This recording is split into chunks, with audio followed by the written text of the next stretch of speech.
Okay, on this 2.5 there are two Serpentine belts. We're going to replace both of them.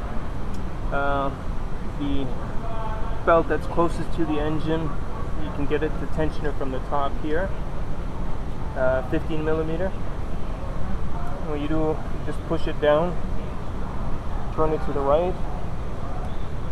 That should give you slack so that you can lift the belt off either on the alternator or somewhere else, and then you slowly release the tensioner. You always want to take note of the routing. You can draw a diagram. So you basically look at where the item is. So that's the water pump. So you make a circle, WP. This one here is just an idler. So you put an I there. Then you have the alternator, and then there's the tensioner here. And there's another idler down below here, and it goes around the crank, the AC, and then there's the crank.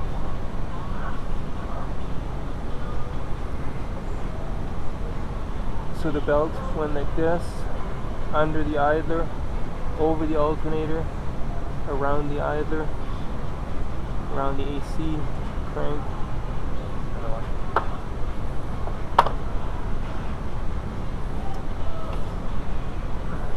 So you just keep this in mind. And now the other belt is obviously going to run around the crank as well, around the AC, and that's it. So the lower belt is going to run around like this, under the lower tensioner.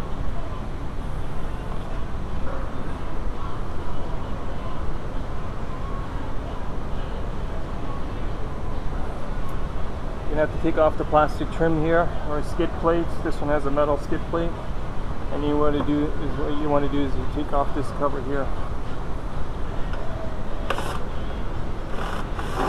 If you move the wheel, you have more room, easier access, better access.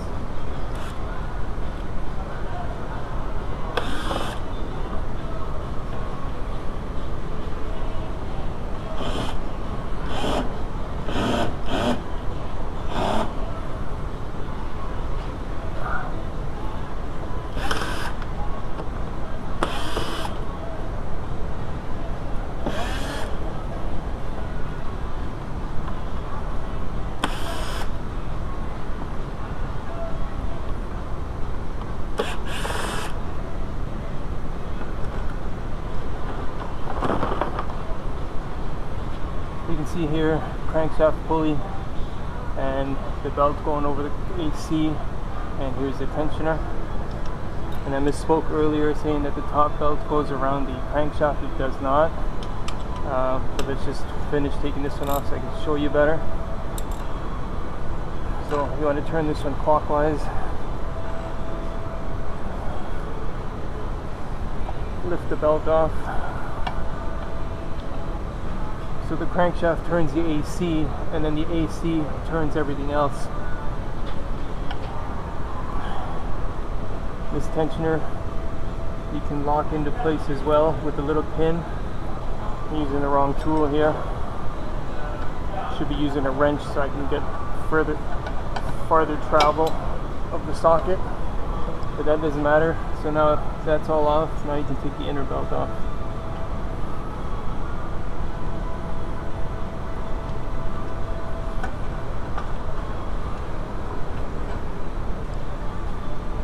So it goes around the crank,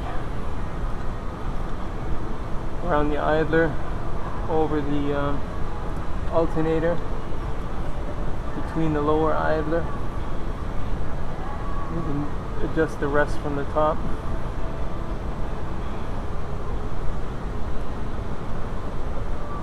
That's sitting okay.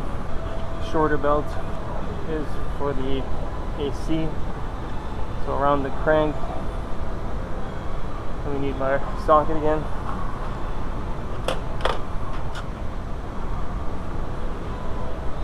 Number 15.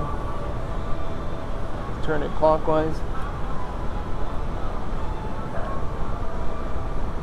And just position it over the AC. So the lower one is sitting good now. Let's go to the top. So I'm going to redraw this with some colored lines so you can see better. The only thing I made a mistake on was that the upper belt goes around the crank, which it does not. It just comes around the tensioner here and then it goes down over the AC. Again, I'll correct that in a second.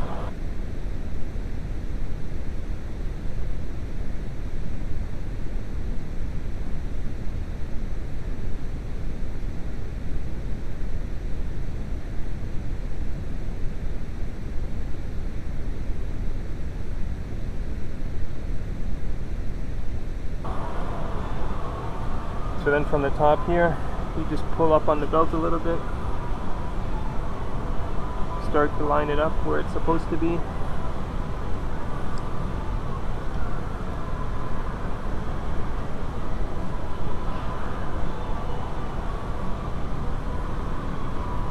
Around the idler.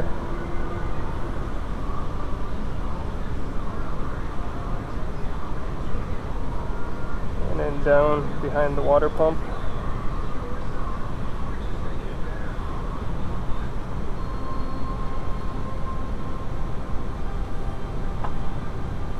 Leave it off the alternator for now.